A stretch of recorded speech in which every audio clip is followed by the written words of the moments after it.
about talking to each other. Oh, I forgot to get a note. I forgot everything. Oh, ooh, it's right here. Hi. Look at me go. I'm just gonna say hi to our chat. Good morning.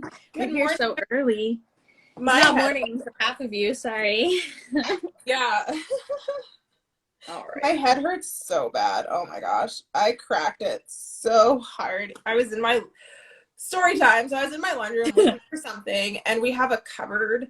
And so I thought that whatever I wanted was like behind the dryer, and I leaned forward, kind of forgetting that I had a cupboard there. And yeah, I just like cracked my head on the edge of the cupboard. The good news is now you have bangs, so you can hide it. Well, it was right here, so it would have been hidden without the bang. Well, the point is that my head hurts a lot.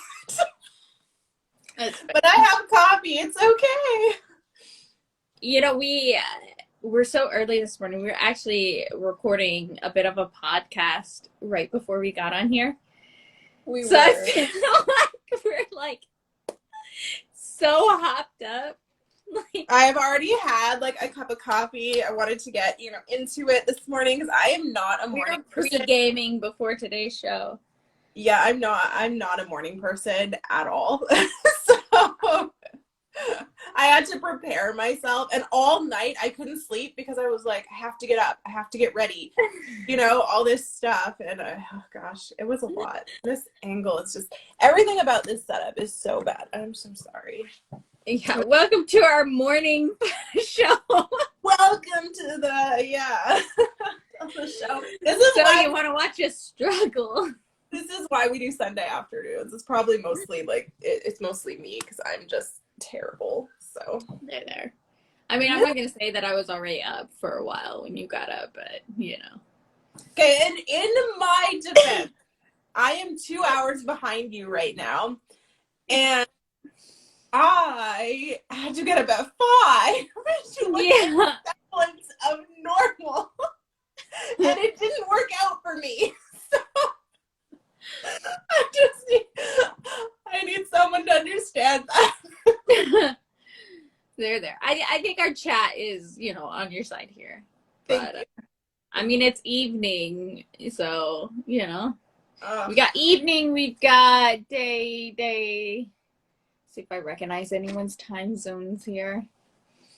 I think Arietta is probably evening wherever she is too. I can't remember.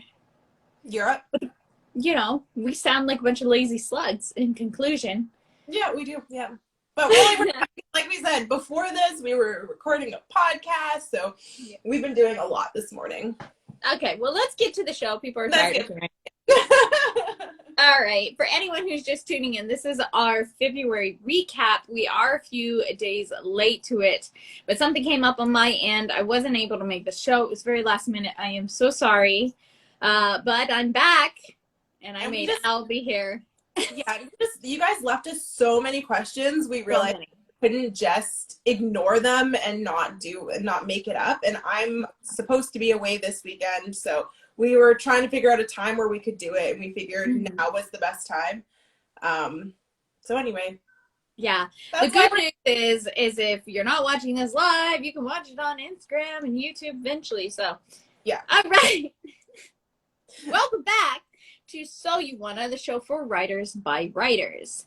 We started this brand to give authors a place to chat, hang out, and generally just be, because the world needs more books. It needs your books. Let's make that happen.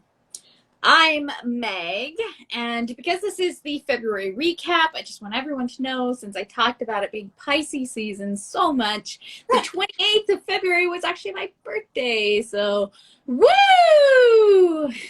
If you're following me on Instagram, thank you. If not, please hit that follow.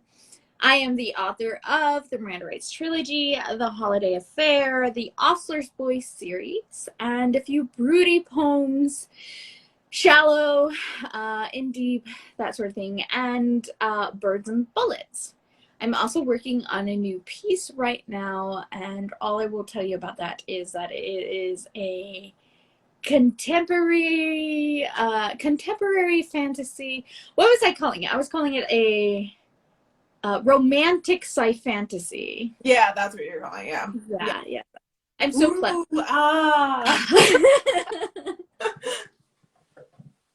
All right. Hey, I'm Elle, and it is 7 in the morning. I got nothing for you guys other than thank God for coffee. I might be an addict.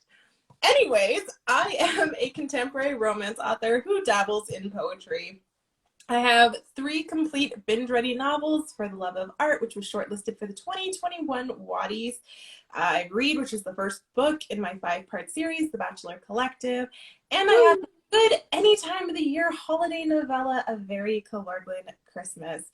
And if you are paying attention to my Wattpad, which you should be, you'll notice that I am updating a story daily, and that is one last night, and it is almost complete. So soon that will also be binge ready for you. Like I said, I also do have poetry, which is also on Wattpad. I've got Elle and Under the Starry Sky. All the links are in my bio. As always, I'm over on TikTok making silly writer life videos. Follow me there at lmeredith.writes, and I think that's it. I will be right back. Yep. Just a reminder, guys, you can buy So You Wanna merch. Actually, I have a mug. I will show you guys that here in just a second when Al gets back. But you can find the link in our bios. You can search teespring.com for So You Wanna. I believe it's under So You Wanna mug, So You Wanna pillow if you just want to cut down your results. And yeah, buy it because it goes to a good cause, and that cause is supporting us. Woo! I'm going to grab my mug real fast. Hang on. We're obviously so put together this morning. There's the pillow. And then the mug came. And I was going to use it this morning.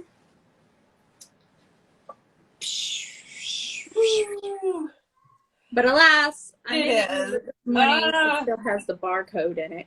I want them so bad. I'm getting a new chair for my office, and I'm so excited to get the pillow to put on it. We put this in my mug archive there. Woo! So, we also have a basic mug that's just our logo if you're really not into putting our faces near your mouth. So, you're welcome. Sound clip that. If you're not subscribed already, we do have a podcast. It's on Apple, Spotify, and Google. I've updated the link in our @soyouwanna.write Instagram, so you can click it. You can go straight there. It will automatically ship you off to whichever one that you clicked.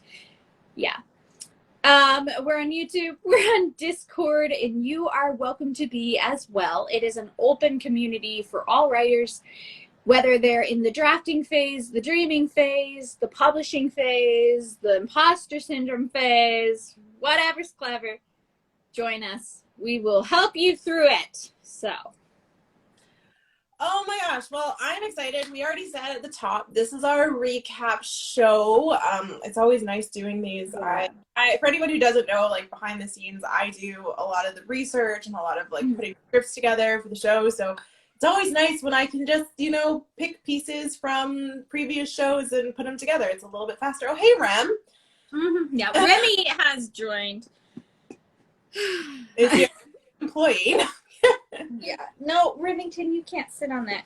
Okay, my camera is shaking. Sorry, everyone. My cat is large. Now he's eating plastic. Hey, you're going to have to get out of the office, sir. We are definitely doing a very well put together show this morning. The good thing is this is a recap, okay? So this is why we do Sunday afternoon, everyone. I just want to say. Okay. Well, sadly, Remington has been exiled. I know I'm going to get crap for that. Oh, Remy. I know, but listen, he can't eat plastic. No, he can't. They will take him away from me, okay? Okay. But yeah, if you didn't tune in or, it's March and you're like, wow, I forgot about February. We had a really good month, and we talked a lot. Such a good month. And we had our Black Indie Author Spotlight. We had Write Sex 2.0. We had another Black author that was more of like history in lit show. So I think the February recap is super important. And like I said, or like Elle said, rather, I didn't say that. You know, you gave us so many questions. So that is why we're here today. Yeah. Well, we should get started, I guess. So let's start with our first show. We kicked off February by putting the spotlight on some super amazing Black indie authors. And they're not just indie authors. Some of them dabble in other areas. You know, Katrina has talked about the fact that she's a sensitivity reader. So Adrian has a website that's also designed for helping indie authors. So they're just amazing women, and it was so incredible to get to talk to them and have them help us learn how to create diverse characters. Yeah. And honestly, in this highlight, there's no way I could do justice to that show and how important and how wonderful it was. So what I'm going to say is that it's in both mine and Meg's highlights under So You Wanna. I think Meg's is just SYW, so you can go and watch the show there. Eventually, we'll see it on YouTube. And once it's there, obviously that's another place that you can go watch it. But I mean, the main point is you guys need to watch it. It was just so good and so well done. And I think it's probably our most viewed show at this point. A lot of people came after the fact who couldn't come on Sunday, and we got like screenshots of people watching it and stuff. So it's really good. But for now, I just want to shout out the 4 authors who joined us. So that was Adrian, and you can find her on Instagram at Adrian_Edwards_author. And then we had Tiana on, and she is at Tiana Leray author. And then we had Katrina, and she is at Katrina Writes_. And then we had Amanda, and she is at Amanda the author. And I just want to say for Amanda, the has 2 E's. And I made the mistake of not adding that second E. So just make sure if you want to find her that you are following her there. And yeah, like I said, follow them all. If you're not following them, they have great content. They're amazing authors. They're so helpful and kind and wonderful. And I can't express our thanks enough for them coming on our show and helping us talk about a subject that I think is sometimes hard to talk about for people. So I really thank them a lot for that. Yeah, it really was just such a great show. Like, it was, what a wonderful way to... We were both super sick. And we both showed up because we're like, we gotta do this. This is gonna be so good, and I'm so grateful. That was the week that we were like, yeah, I had that awful stomach bug where I was like dying in my bathroom, and I was like, I'm here. And like, it was dark times for us. I had like the fever. Okay. Yeah, you were pretty. Yeah, it was not. The point is, what you're hearing is that we might have cats eating plastic in our background, and you know, whatever. But we're gonna be here. Rain or shine, and we will help you get your books into the world. So again, we have a lot of questions to get to, so we're just running through the recap of each of these episodes. If you have a question about something that maybe you didn't have the chance to ask before, anything that we cover, anything, even if we did cover it and you forgot the answer or you weren't there for the show, feel free to drop it in the chat now, and we will add it to the roster. So our second episode was our Valentine's Day show, which naturally we covered writing sex. So I love it. It was so good. Yeah, it was good. There was a lot that we covered in that conversation. We started the show by talking about the mechanics of writing good sex. And the biggest thing here was being consent matters in real life. It should in your books as well. It doesn't necessarily have to be some big thing. You don't have to have your characters constantly asking and reconfirming that it's okay to touch here and on and on. But it should, just like real life, be obvious that these 2 adults, these 2 characters are open to this experience together. And then the next thing we talked about on our show is how the physical isn't just about the physical. By that, we mean that there's nothing sexy about what one character is doing to another's earlobe, right? Or I mean, I guess if you're into that kind of thing, maybe. yeah, I mean, I don't know. Where their hands and feet are you know, like your focus should be on, when it comes to the physical, it should be on what the physical contact feels like, or you know why it feels that way. So do the fingers brushing along the curve of their waist make their nerves dance beneath their skin? You know, does their heart rate accelerate when the lips run across their collarbone? That's where your focus should be when it comes to the physical, not necessarily like, hey, here is a, you know, instruction manual on the scene. Here's an instruction manual. But here's how it is affecting my characters and why it's necessary, right? Also, keep in mind there is a duck outside. Keep in mind there's a duck outside. No, I'm sorry. I like ducks. Okay. Keep in mind that your characters can say no at any given time. Just because sex is green lighted in 1 minute doesn't mean that everything sexual is. So it's okay for your character to have limits, just like you would in real life, right? Mm-hmm. We also talked about how sex is vastly emotional. And, you know, even casual sex has emotion with it. It isn't going to be as deep in a casual encounter as it would be, you know, two people falling in love, or, you know, sorry, Elle, making love for the first time. But there's always some sort of emotion. Sex is an intimate thing. You are sharing a piece of yourself with somebody else, whether it's one night or for all eternity. So that should be explored. And as well, don't forget the rule of 3. Use any 3 senses at any time. It immediately makes the scene more dimensional. So a lot of writers make the mistake of only using sight and sound. Don't forget to, and I'm saying this loosely because we are talking about writing sex, but don't forget that you can add in smell, taste, and touch. So senses don't shut off during sex. They're your friends. They should be tools that you use. And then at the very end of the episode, we touched on non-consensual sex. Again, an hour is not enough time to cover everything that we need to, but we did do our best to try and navigate that.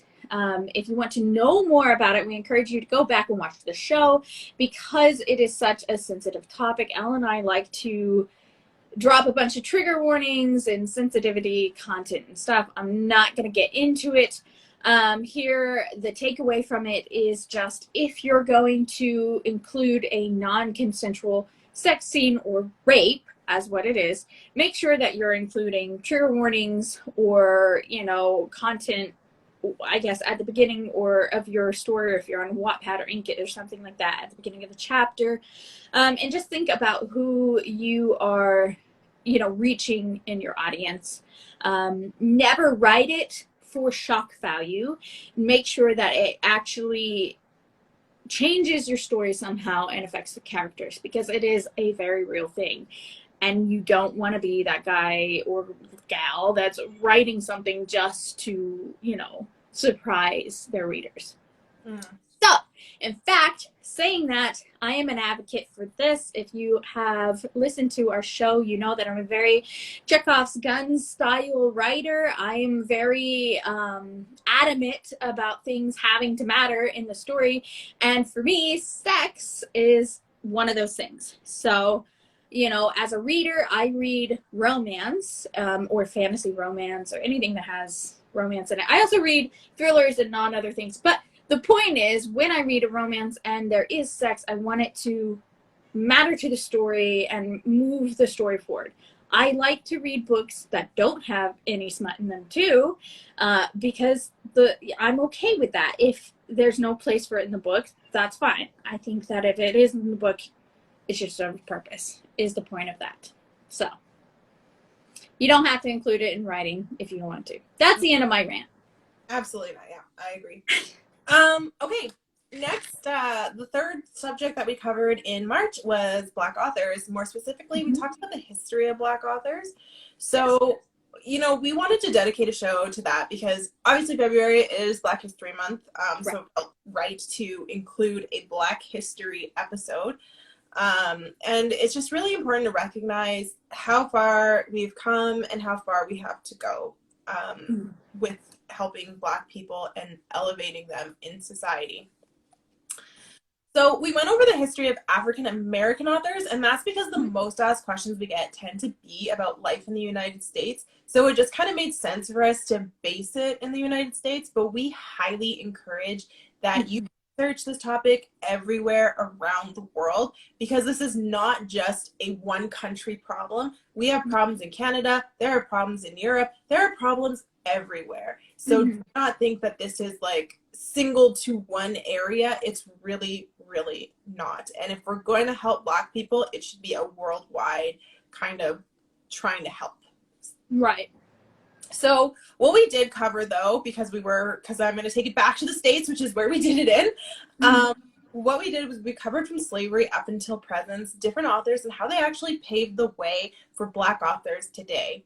Again, this was a show with so much information in it. There is no way in a highlight I can ever cover everything that needs to be said about it. So I really encourage you to go back and check it out. Again, it's on our IGTV, and also it will be uploaded to YouTube. So that's another place to check out all of our shows. On top of covering the history, we also talked about how to diversify your writing and your reading and the importance of that. There's a lot of simple little ways that this month and every month you can support Black authors. So I'm just going to give you guys a quick list here. So one, check out Black-owned bookstores. It's a great place to go. You're supporting Black entrepreneurs, and that's so important. Kohl's and Indigo Books and Barnes and Nobles, they have lots of people, you guys. Check out smaller bookstores, and especially if they are Black-owned.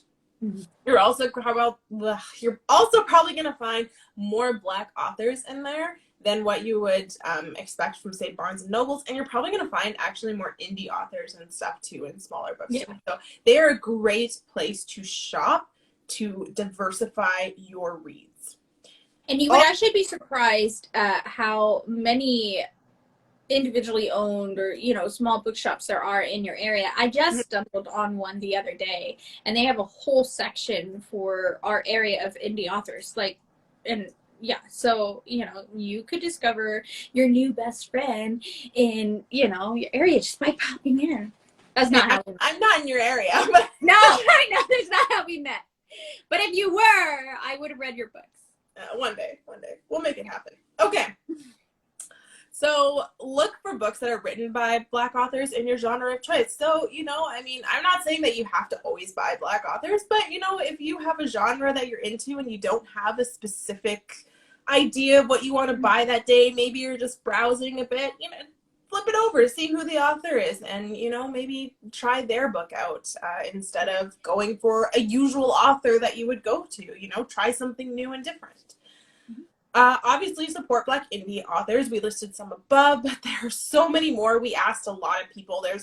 There's a huge community of Black indie authors out there, and I highly encourage you to look for them and chat with them and add their books to your list of reads and order them. A lot of them are on Amazon or Kindle Vella and all that kind of stuff. So just, you know, buy their books, support them. So read books that are about the Black experience. It can be really hard to do. I will tell you, it's not easy to read books that are based in a time when racism was rampant, or, you know, people were treated poorly, or, you know, it felt like it was illegal to be Black. It's very hard to read those stories, but they're so important because a lot of those things from history carry forward to today, and understanding history helps you see where a lot of the struggles and where a lot of the, I guess, hard stuff today comes from, and what we're trying to fight to, I guess, end, you know? Yeah, educating yourself about history also helps you build the future. So yeah.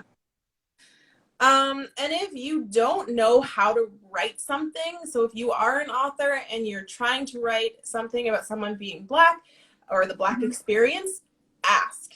Yeah. Ask. You know, people would rather see themselves represented properly than, you know, seeing themselves as a stereotype. I talked about it in the first show. I do not have Black hair. My dad was white, sorry. And so I actually got his hair. And my mom has the curly Black hair. So I do not know what hair care for a Black woman is actually like. My mom's always kept her hair really short, so she's never really done it, so I've never seen it. So I know that whenever I write characters and I want to include hair care for Black women, I'm going to have to reach out to someone who knows what that's like. And so whenever I say, like, ask, it's okay to be, you know, Black and not know everything. I also have said before, like, I'm Canadian. I don't know everything about the history in the United States. I know, you know, some of the very basic stuff, but do I know in detail everything and all the problems and stuff like that? No. So I know I'd have to ask. Just like if someone was writing in Canada, I hope they would come to me and ask me the question of, well, what's it like being Black in Canada? Because it is a different experience, you know? Absolutely. And of course, educate yourself. Never stop educating yourself. Okay, like I cannot say that enough. You should always, always educate yourself about marginalized people.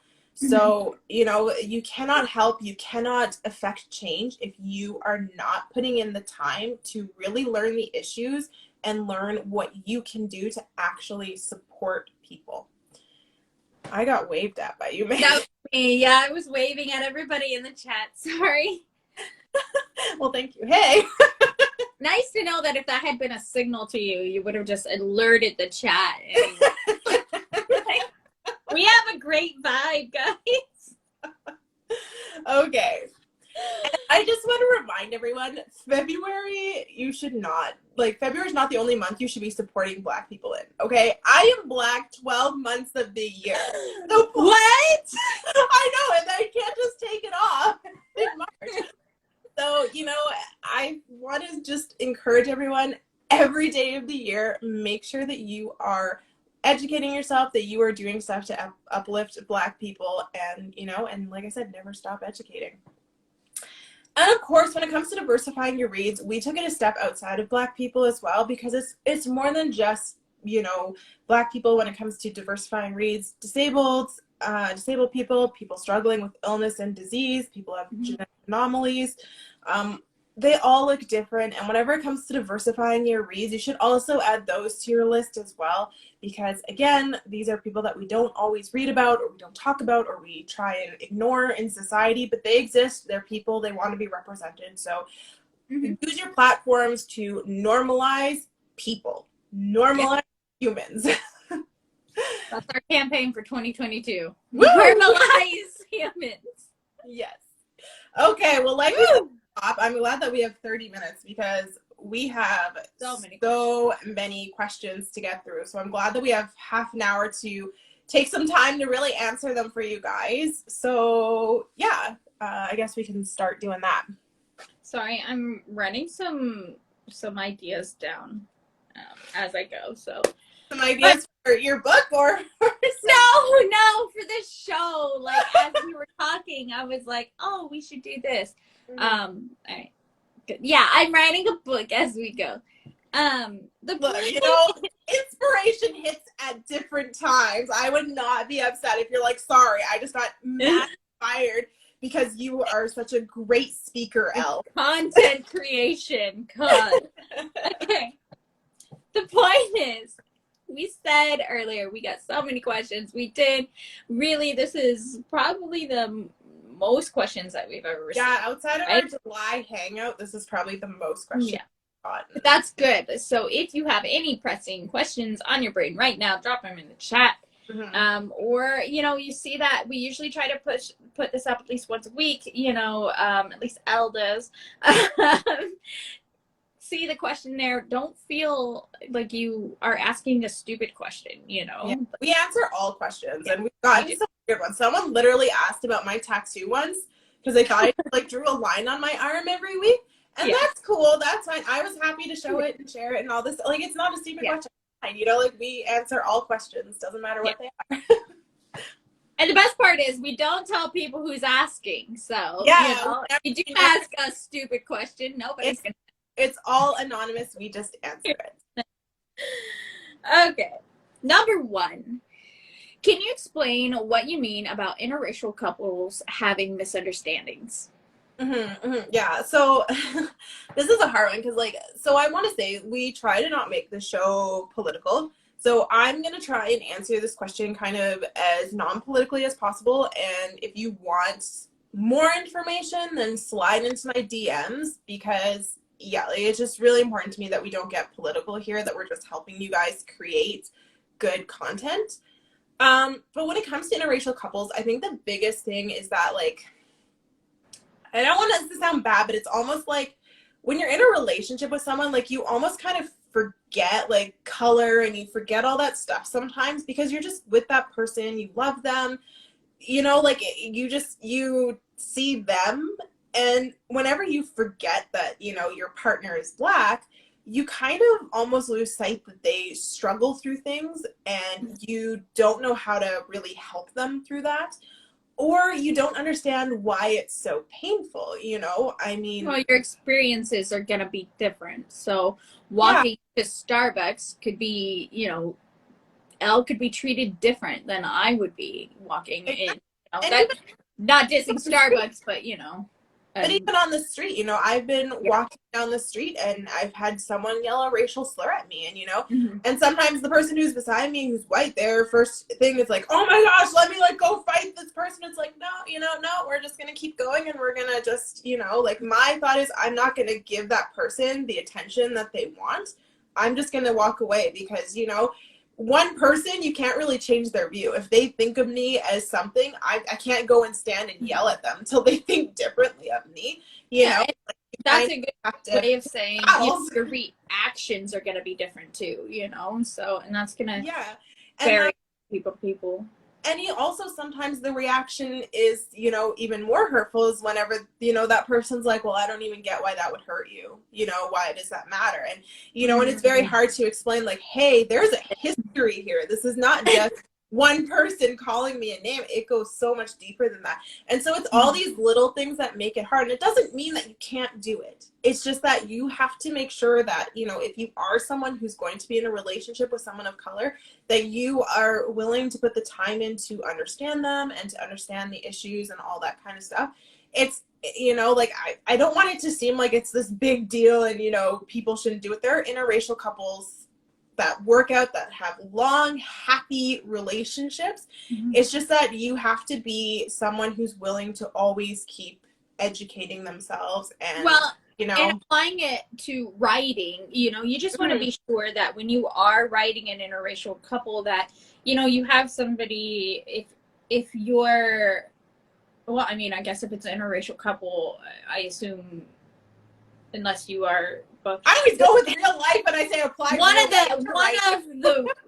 One of the characters is going to be different than you, or they both might be, or, you know, the point is if you do your research and you have somebody who can check your work, like a sensitivity reader or whatever, there could be things that you that weren't even on your radar when you were writing it, that come up and you don't even realize have come off wrong, or you've missed a good opportunity to address something. So that's why we draw attention to that. You know, it's not to say don't write interracial couples, for the love of God, please do. Like I said, you know, the world definitely needs that. You know, we need more books that have interracial couples in them, but, you know, just make sure that you are not missing opportunities to address things, or worse, sweeping things under the rug for the sake of having a happy,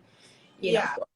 And I mean, like I said, like, you know, I always take real life and I apply it to my book. So I always, like, try and go with real life so that people can understand that. But, the other point here that I was going to say is like, yeah, like, without getting too political, but yeah, if you have more questions about it or like the political side of it, then definitely shoot me a message. I don't want to do that here. It feels a little weird and uncomfortable, and it's not what our brand is. But there's a lot more to it. So like anything else, ask questions and ask people. Like I said, I spent my whole life feeling like there was something wrong with me, that I was ugly, that, you know, all this stuff, because interracial couples were not being represented in mainstream media. I lived in a place where, you know, it was a lot of Caucasian couples, and I felt weird and out of place. So I think it is so important that we are normalizing all different kinds of relationships, because there are all kinds of different relationships in the real world, and interracial relationships are just one of them. Well, and I don't want to like harp on Barbie every episode we get here, but you know, one of the things every time we get back to I know, but it is so important. Okay. Elle and I talk about Barbie and how, like, you know, as girls growing up, you basically had Barbie, and then you had her two friends, which the horrible thing, if you don't know, is that Teresa was actually classified as both Italian or Latina, depending on what market that she was better to address, right? That is so horrible. So now you can go to the store and you can see, like, there is a vast variety of women that girls can choose from to play with and take home, and, you know, everything like that. So, like, kudos to them for changing and, like, making it better. You know, your book should be that for kids who are getting into reading. It should become so normal to see on the shelves, you know, that nobody questions it, you know, and then eventually we can get to a point in the world where it's not strange and it's not weird, and you don't have people on a podcast show complaining. I don't know. The point is, yeah. That's it. All right. Next question. Can you do a show on writing urban fantasy? Absolutely. Yes. We can absolutely do a show specifically on writing urban fantasy. So I will write that down. Yeah, I just wrote it down. I'm so excited about that question because that's my genre. That's my favorite. Like, yes. Okay, that is a hard yes. Yeah. We will. Okay. Number 3, I get uncomfortable writing sex. How do I change that? Practice. You know, well, I mean, practice, but also you don't have to, like, if you're uncomfortable writing sex, you don't have to add sex to your story. There are so many books, even adult books, where there's fade to black or, you know, all that kind of stuff. Like, never feel pressured into writing anything that you're not comfortable writing, you know? Like Meg said, she reads books that have no sex in them, you know? Well, look at how successful books like Pride and Prejudice are, or Emma. I mean, they don't boink.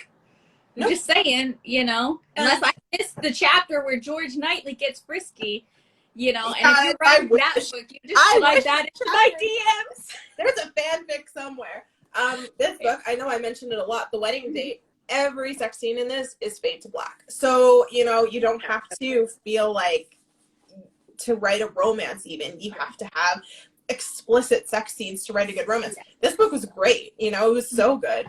So it's, you know, I will say, if you're asking how do I change that because you do want to write sex, I will say practice, because that is like anything else. You're just going to get better with practice. So whether you're writing your own fanfic, you know, of your characters, or your George Knightley fanfic. If you are writing George Knightley fanfic that includes smut, I cannot urge this enough. Please send me the link. Yes, I will pay to read. I volunteer as tribute. The point is, I'm sorry for that. That's on the internet now. You just need to practice, and you need to read how other people do it and find out kind of, you know, the vibe that you like. Because I'll tell you right now, if you read For the Love of Art, or you read the Miranda Rights, so For the Love of Art is Elle's work, the Miranda Rights is mine, our sex scenes are different, and they're completely different. Two different writers. So, you know, read a variety of smut and find out what you like, and build your own. Oh, 4, Tips for writing a gang or mafia novel. Well, I wouldn't even know because I don't really read them and I feel bad. I would say, I want to say do your research, but then, you know, like I don't want you to go like, you know, join either of those. Put you on a list somewhere. Yeah, I don't know. Read. That's I would say, you know, maybe I would watch documentaries. That's a good safe way. Yeah, watch documentaries. I would also say, you know, understand the structure too, like the power structure of each one, because it's different, I think, between gangs and actual. I don't know. I'll say something that maybe some people would not have thought of. With two things. One, there is a hotline that you can call at the University of New York, I think. I'll put it in my story again. You think that based on how many times I use it, there's a phone number you can call where you can ask any single question. They'll find out the answer and, you know, tell it to you. It's a university in New York somewhere. But two, and this is what I was talking about, you could reach out to your local law enforcement and ask them, because I know a lot of journalists who have done that in the past, and it's not secret information. They might be like, why are you asking? But then you'll say, I'm a writer, and they'll be like, oh, okay, you know, and people are happy to help you. So just ideas. So yeah, I like use resources to help you and that kind of stuff. Neither one of us actually write those style novels, so it's hard for us to like answer the question. So I think the best thing we can give you is the resources to get the answers yourself. So like Meg said, just gonna add that to her bio, and then and the local law enforcement. That's a good one. That you're right, I never would have thought of calling local law enforcement and asking that question. So that's good. I like that. Yeah, and if anybody wants to do that, you can go to like you're in America, I know you can go to usacops.com and you can get all the non-emergency lines for any police department in the States.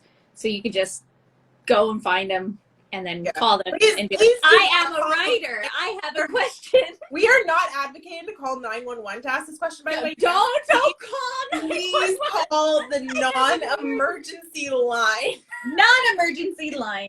If you don't know the number, you can find it at usacops.com. I don't know Canada. All right. Yeah. Also, I will say Google.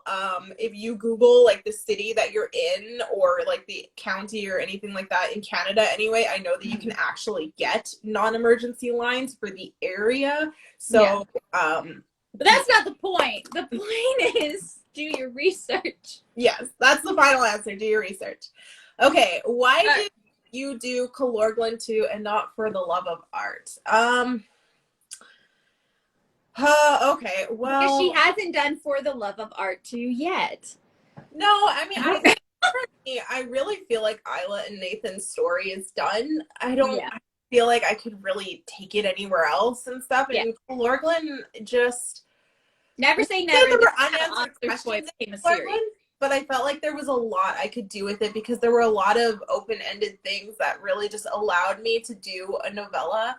I don't think I could ever get I didn't think I could ever get a full novel out of Chlorine Line again, but a novella felt like it was doable. And I don't know, I don't feel that way about For the Love of Art. I feel like I couldn't even get a novella out of it because I feel like I ended Isla and Nathan so perfectly that like for who they are, for their age, for everything that, you know. Yeah. I don't know. I would say don't expect a For the Love of Art novella. Yeah. If it comes, it comes, but I wouldn't anticipate it. All right, next question is, how do I make a female character have lots of sex without being a slut?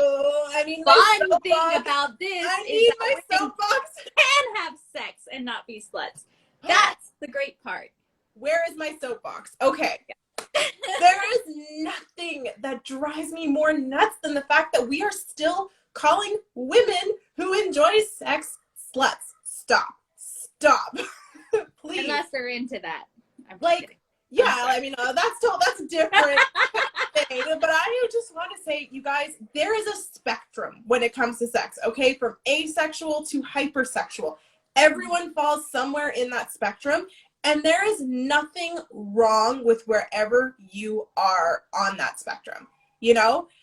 As long as you and your partner have an understanding of where you both are, as long as you are having a healthy sex life, it does not matter.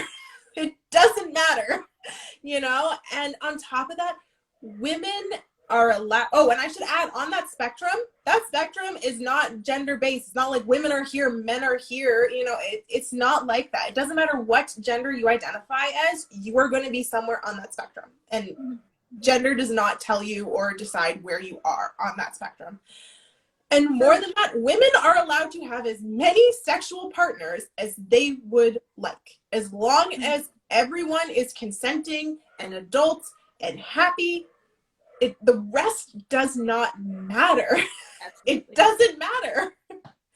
Two things. One, thank you to whoever asked that question. You set Elle off. And two, I'm kidding. And two, Mata, for you coming in and you asked, what did I just walk into? We are covering a February recap. We talked about the Black Indie Author Spotlight. We talked about writing sex for a Valentine's Day show. And we talked about the Black authors and history of Black authors. And now we are answering the questions that we received for that month. And Elle just got triggered. Yeah, and Elle got triggered because so asked the question of how do I make a female character have lots of sex without being a slut? And I said, fun fact, women can have sex without being sluts. And then Elle got out her soapbox to explain that women can have as much sex with as many partners as they want to. End of story, period. That's the fun secret. I know that nobody knows this, but you don't have to try. They can just partake in sex, and that doesn't make them a slut. So. I have a secret for everyone. Women are sexual too. There's so many bombshells in today's show. Okay, we gotta end this here. It's too much for us to take. Okay. All right. Moving on. Okay. Where is the indie author YouTube video? Been looking for it. Yeah, I'm sorry. I've had so much uploading issues with YouTube. I don't know if it's my internet. I don't know if it's my phone that doesn't let me do it. I know my friend told me that she could not upload to YouTube at all for like a good week. So I have a backlog. I'm writing it down. We'll try to. You can always watch it here on IGTV. Yeah, we'll get that uploading going. Maybe, I don't know, try one today or something. I don't know. We'll get it going. Okay. What is your favorite book written by the others? So I'm guessing like which book that we wrote, you know. Okay. For me, it's, I don't know, I love The Ostler's Boy. And I think it's because it's the first book in our friendship that we really like plotted together and talked about, and we spent a lot of time working on it and stuff like that. And so I don't know, it holds a really special place in my heart. It's also a really amazing story. It's so well done. I really like how, you know, how you did the class disparity and how, you know, everything just, it was just really good. Okay. Even though there were sins on an altar, it was really good. Okay, first of all, it was beautiful.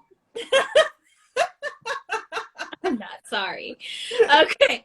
Also, I just want to, my second book of yours that I love is The Holiday Affair. And that one, I think, comes from the fact that, you know, people on the outside of, you know, our friendship and stuff wouldn't see it.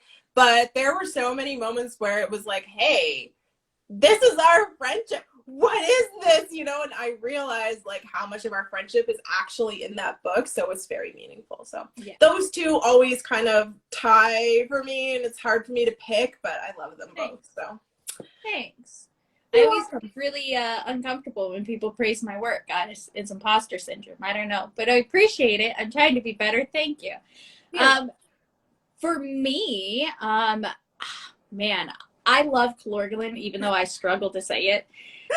I think he's just so great. We all love Patrick. It's probably my favorite. Is Bernard like a big deal? Yeah. You know, like, oh my God. Is it the goat? Yeah. He's the goat. For anyone who doesn't know, I said hi to a duck earlier, so if it's not clear, I am an animal fanatic. Okay, so Chlorine Line is really good. But guys, one last night, like, I know it's not done yet, but I love this book from its conception.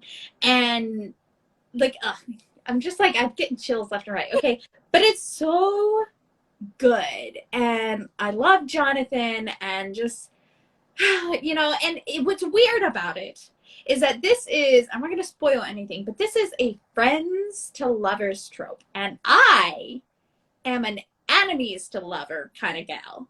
So for me to like the friends to lovers thing, like, it's just a testament to how good the writing is, right? Oh, So. yeah. Oh, now I'm all uncomfortable. Yay! Oh, yeah, we get to continue this as we're both really uncomfortable. Okay, what are you guys going to do on your trip? Eat a lot of food. Let's feast!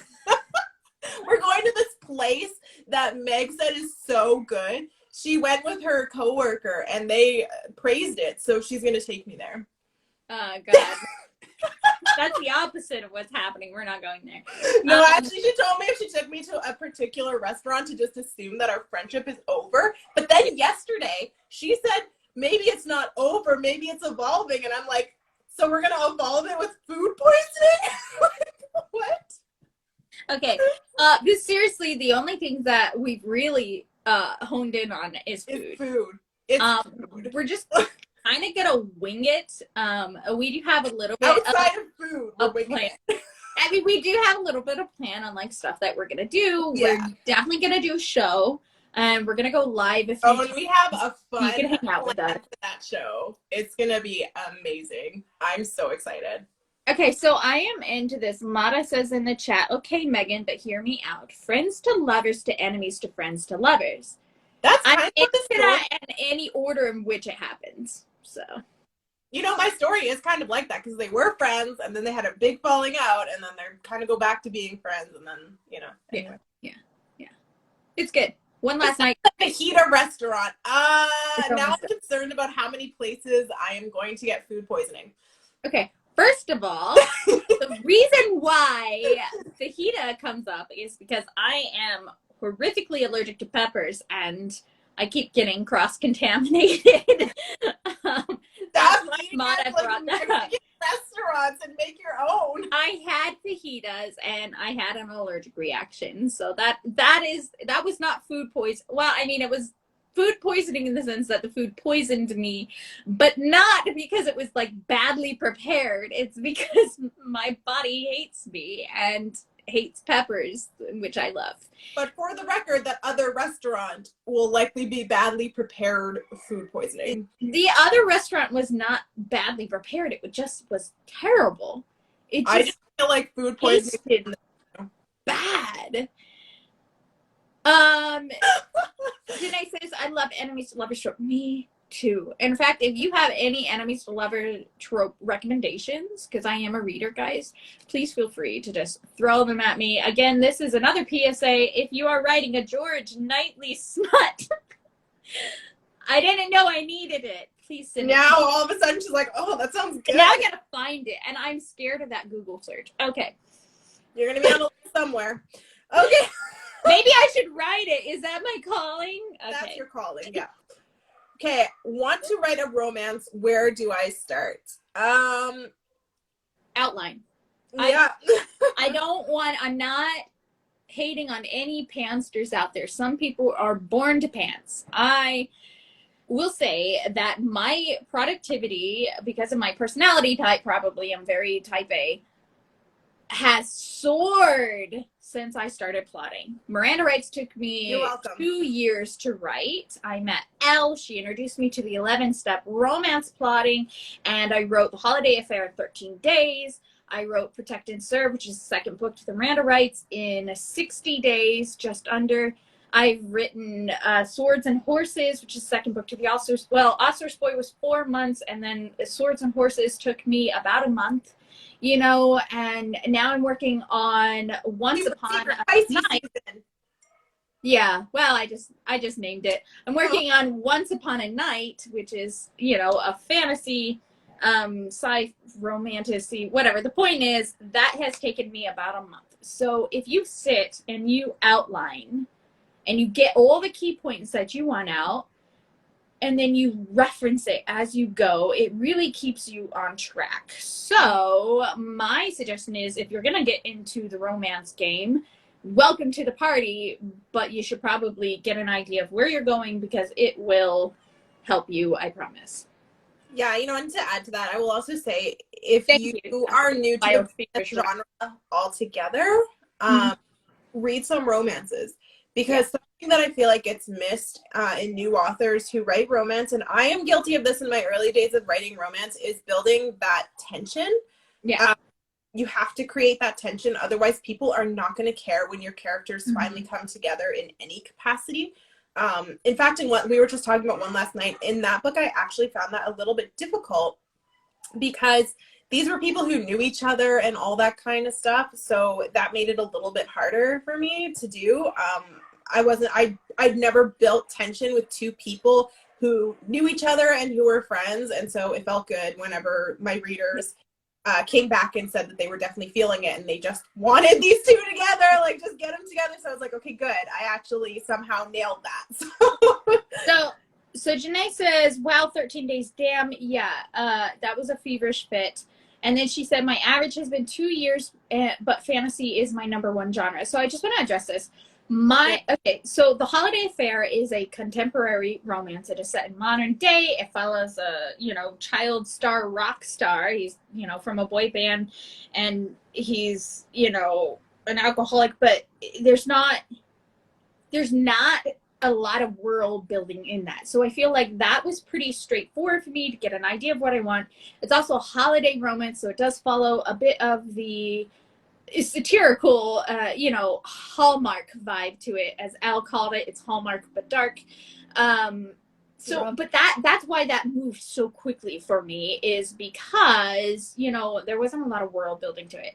The Miranda writes, the first book took me about 2 years to write. And that's because world building is hard. And if you're doing something that's magic realism, or if you're doing something that's just straight complete fantasy, especially if you're writing in high fantasy, because I am a fantasy writer, sorry, this is my soapbox, there is a lot that goes into it, and a lot of yourself, and a lot of, everything. You have language, you have people, you have culture, you have sceneries, you have places, maps, everything like that. So don't feel like 2 years is not fast, because that is very fast. And just I don't know, when you hear me say that I did this in 13 days or whatever, like, just know that that's for a contemporary. My contemporaries are written much faster. The fantastical ones, like The Ostler's Boy, was 4 months in 1 month. That with the outline moved faster, but The Ostler's Boy is where I actually built the world in. So the first installation of it was longer than my other books take, but then like the second book came easier because that world was established. And the second book of Miranda came easier because that world was established. So, all I'm saying is that the outline is going to help you move through the story faster. If you're working on fantasy and you have to build the world from the ground up, you are going to take a while to do that, and that is okay. So Totally. Yeah. And I mean, I will add to, like, I'm a bit of a slower writer than Meg. I write all contemporary pieces. I've never actually world built a fantasy world or anything like that. Yeah. I'm a bit of a slower writer. I tend to like stop and pause and think and, does this work? Does this not work? Everyone has their own process and their own, like, we all have our own different, like, how long it takes us and stuff, and never compare yourself to another author. Like, the whole point is that we're all getting to the same thing, which is a finished product. Yeah. And if I find any shortcuts, I'm passing them your way. That's what it's always about. So Janae, you said 100% degree. Pixie Dust took longer than 3 after it went a bit faster. Yeah. So once you get that world established, that's it.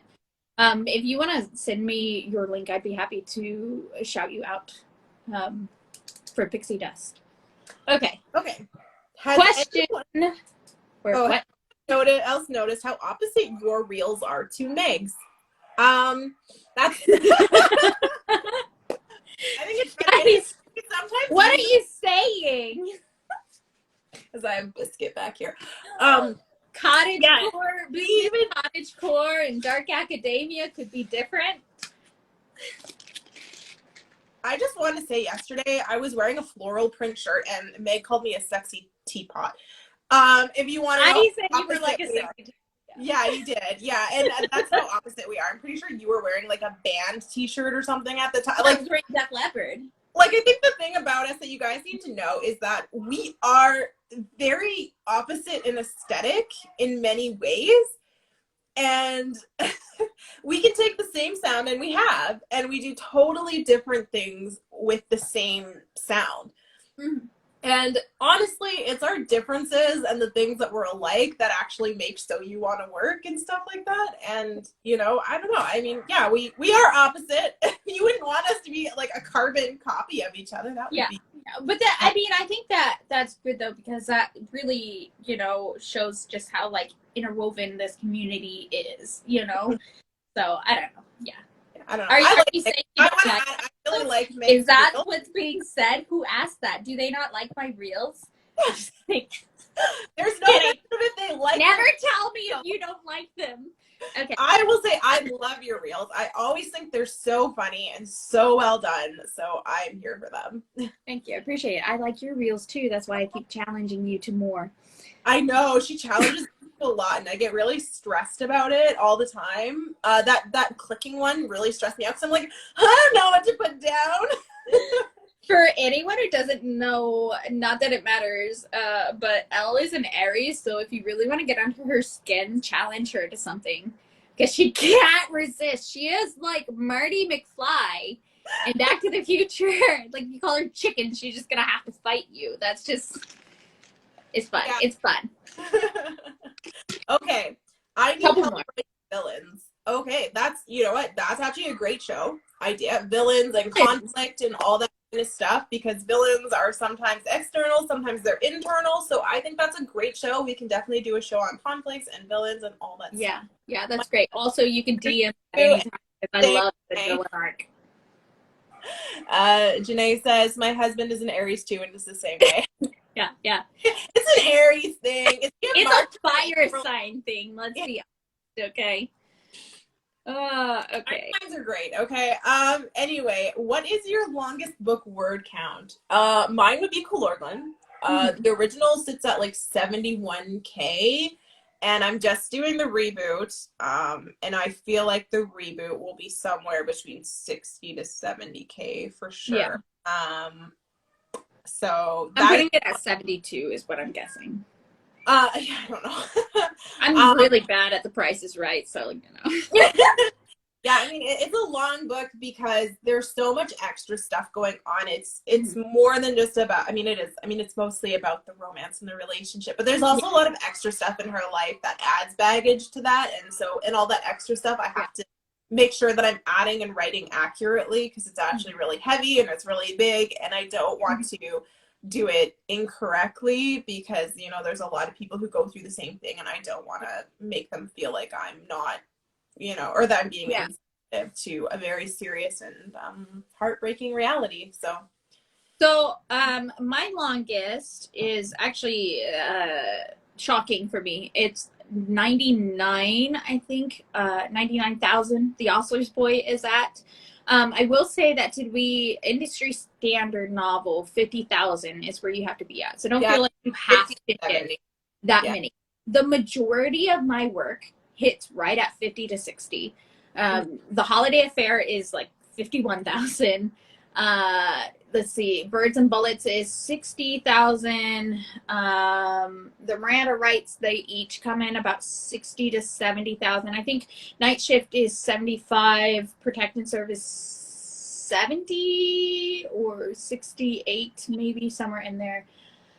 Swords and Horses is like 55,000, you know, so yeah, I just feel like that is like I have to be there question, you know, like just, it can vary. The Oscar's Boy shocked me. I did not know that was going to be so wordy, and then I don't know what happened, so. But I have read books that are 150,000, especially in the fantasy genre, and I mean, I would worry less about word count. And I'll show you what I do with Elle. When we are worrying about word count, there's a picture on my phone of these books, okay? Look at how different the sizing is. And all of these books are successful, but they're all different sizes. They're not even close to being the same word count. So don't think about word count. Just write your story. Yeah, it's true. And I will say, even for those who are in the romance genre, a really well-known book, 50 Shades of Grey, is at Yeah. 100K, I think, or something like that in writing. Yeah. And it is a highly successful book. Obviously, we all know that it got adapted into a movie and stuff. So, you know, don't feel bad. Don't feel like you need to, Yeah. you know, that industry standard is always going to be the thing. Like, if you're querying people, yeah, you want to stay with an industry standard to query and stuff like that. But if like, you have a really solid story, you're not always going to be hindered by that word count. Like, yeah, you got to put it in your query letter. But, like, let's not forget that Twilight got published at, like, over 120K thousand words, which was unheard of for a first-time publisher, right? And also, it's a young adult, isn't it? Yeah, yeah. And that was, like... young adult standard is about 50K. Yeah. To talk, Janae said, well, one loves Sarah J. Maas. Yeah, me too. Obviously. And then she said it varies by genre. Yeah. So this is a fantasy. This is a poetry book. Yeah. You know, like that's a bad example. But just know, I always say to people, know the industry standard for whatever genre you're writing in. Yeah. Another series here. Sorry, I'm just linking these all together. This is the Ian Fleming James Bond series, and their word counts are pretty close, but there are a few in here that are shorter story, like Octopussy is from his short story collection and whatever, but the entire set, like, varies vastly. All right. Okay. Sorry. We have one more question that's left, and then we will be able to wrap this up for you guys. The question is, what to avoid when doing a casual sex story? Mindless sex. Yeah. And I mean, it's the same with any story that you include sex in. If you're going to do casual sex, that's totally fine. But why do we need to know about it being, like, why do we need to know about it? Why is it important to your character and all that? How does it affect them? Yeah, that kind of stuff. So what I say to avoid is doing it for reads or to get people to buy your book and stuff like that. Casual sex is great. Really smutty books are great. I will say I'm a huge fan of this series by Christina Lauren. It's the Beautiful series, and it's got books like Beautiful Master, Beautiful, what is it called? Beautiful, I don't think if I have Beautiful Stranger, Beautiful Player, Beautiful Secret. These are all very... they're very heavy and smut, and it's a lot of casual sex in them.